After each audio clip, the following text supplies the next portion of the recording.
佛陀讲述因果故事，神通不敌业力。目犍连尊者前世犯下什么罪，惨遭乱石压死？一念心清净，处处莲花开。欢迎来到静乐的频道。目犍连不仅天眼通、天耳通，还能知道他人心里所想，无论多远的路程，他瞬间即达，可上天入地，水淹不死，火烧不焚。目犍连的神通仅次于佛陀，号称神通第一。他曾一足踏地球，另一足踏上梵天，摇动须弥，震撼天地，众比丘无不叹服。在佛陀时代有很多的外道，96种外道，其中有一个苦行外道，他们认为只要把神通第一的目犍连除掉，就可以打击佛陀的名声，所以他们雇用杀手包围精舍，想要找机会把尊者杀掉。结果2个月过去了，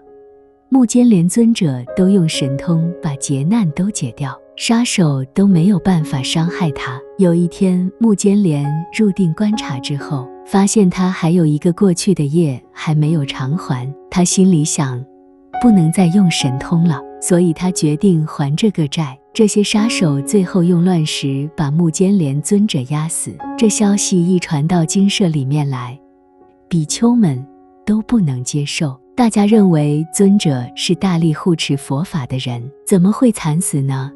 又是被杀手杀掉，感到非常的伤心跟不解。佛陀就把这个业因果报告诉这些比丘们。过去世中，目犍连曾在海边捕捉鱼虾为生，所杀生命不计其数，这些债都要还清。另外有一世中，是一位年轻人，他有一对父母，眼睛都是双目失明，但是这位年轻人非常的孝顺父母，亲自为他们磨米煮饭，料理所有家里一切的事物。父母非常的心疼，就讲，你这样子一天到晚忙家里所有的事，太辛苦，会把身体累坏，帮你娶一个媳妇好了。这个少年一听就说，不用他说，我一个人可以。而且他发愿，只要父母还在，他就亲手为父母做这些事情。父母还是觉得不行，坚持帮他娶媳妇。结果这个媳妇一过门之后，越看越讨厌这2位盲眼的父母，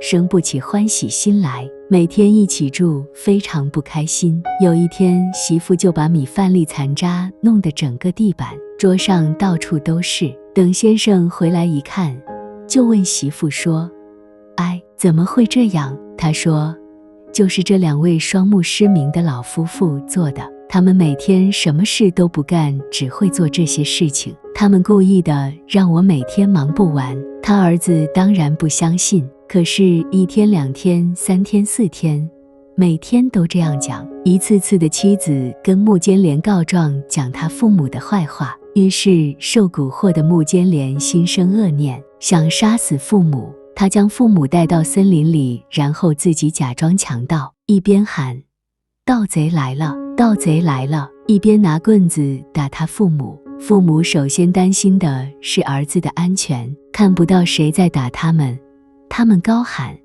儿子快逃啊，快逃啊！被双亲感动的目犍连终于良心发现，他跪下来向父母坦诚自己的过错。由于企图杀害父母的恶业，他那一世短命，死后堕在地狱里，受很长久的痛苦煎熬。离开地狱之后，还受畜生恶鬼道的苦。后来转生为人500世当中，每一世都是骨头被打碎而死，乃至最后到了身为目犍连的这一世也不例外。虽然他跟随佛陀出家修行，一生持戒清净，护持佛法，证得阿罗汉果，成为佛陀座下神通第一的大弟子。可是当业力成熟时，由于强大的业力，使他无法入定，就无法升起神通。这就是所谓神通不敌业力。所以众生不明白因果，看到都觉得好人怎么这个样子，坏人怎么天天享乐，实际上都不明白因果，它是通3世的。这个恶人他现在享乐，是因为他过去修善，现在的善报是因为过去的善因所得的。他现在造恶，将来一定得苦果。只是现在你还没看到，但是它终是会报。